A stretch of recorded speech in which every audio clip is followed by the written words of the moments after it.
Stéatose hépatique, comment perdre le gras accumulé dans le foie. Les chiffres. En France, 12% de la population serait touchée et 35% aux États-Unis. Alors, la stéatose hépatique, qu'est-ce que c'est? La stéatose hépatique, c'est une accumulation de graisse dans le foie.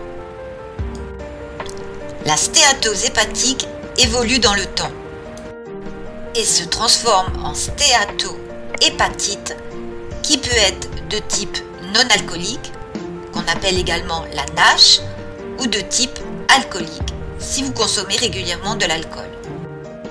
Oui, je sais, c'est du charabia de médecin. Pour faire simple, cela évolue soit en cirrhose alcoolique, soit en cirrhose non alcoolique.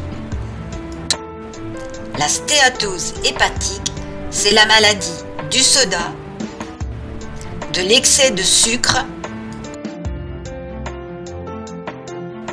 de biscuits, de gâteaux secs industriels, de certaines boissons lactées, de l'excès de fruits,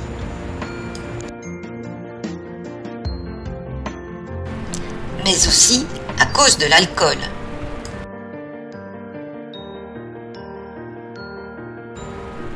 Alors, comment évolue la stéatose hépatique?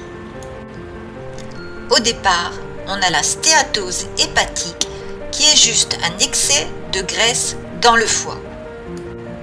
Puis, on a une stéatohépatite qui est une inflammation des cellules du foie. Enfin, la stéatohépatite se transforme en cirrhose.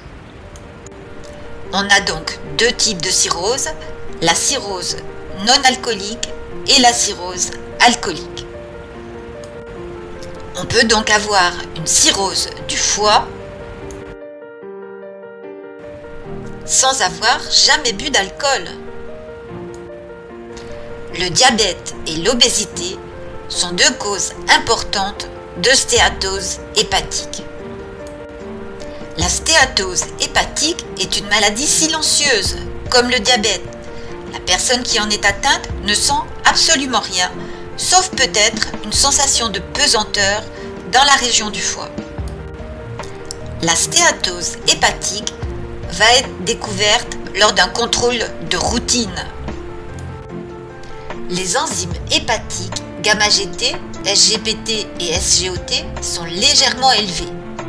La CRP, ou protéine C-réactive, se situe entre 1 et 5, révélant ce que les médecins appellent une inflammation de bas grade.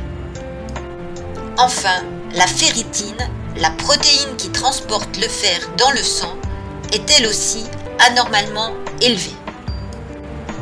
Alors, d'où vient cette accumulation de graisse dans le foie? Contrairement à ce que l'on pourrait croire, l'accumulation de graisse dans le foie ne provient pas d'une alimentation trop riche en graisse, mais d'une alimentation trop riche en glucides. Cela n'a rien d'étonnant. Avec quoi gave-t-on les oies pour obtenir du foie gras?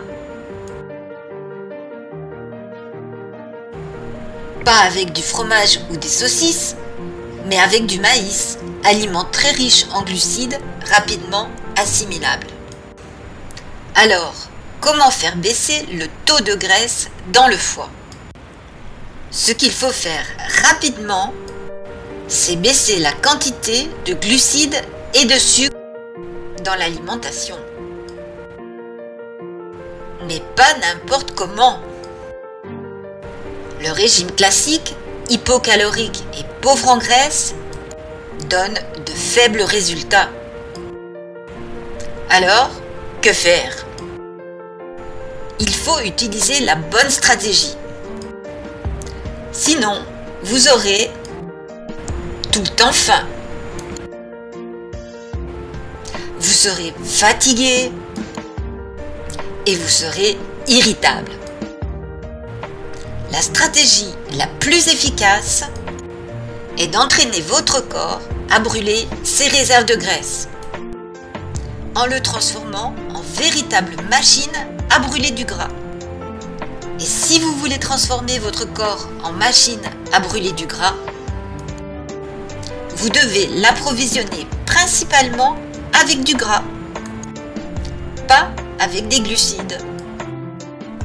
Je sais, c'est contraire à tout ce qu'on vous a dit et répété depuis des années, mais c'est comme ça que ça fonctionne. Le régime le plus efficace pour éliminer le gras stocké dans votre foie, dans votre ventre et dans l'ensemble de votre corps est le régime pauvre en glucides et riche en graisse. Le régime low carb, high fat ou régime cétogène. Dans la prochaine vidéo, je vais vous révéler comment mettre en place un régime cétogène. Si vous avez aimé cette vidéo, abonnez-vous à notre chaîne YouTube www.jechangedecor.com. À très bientôt!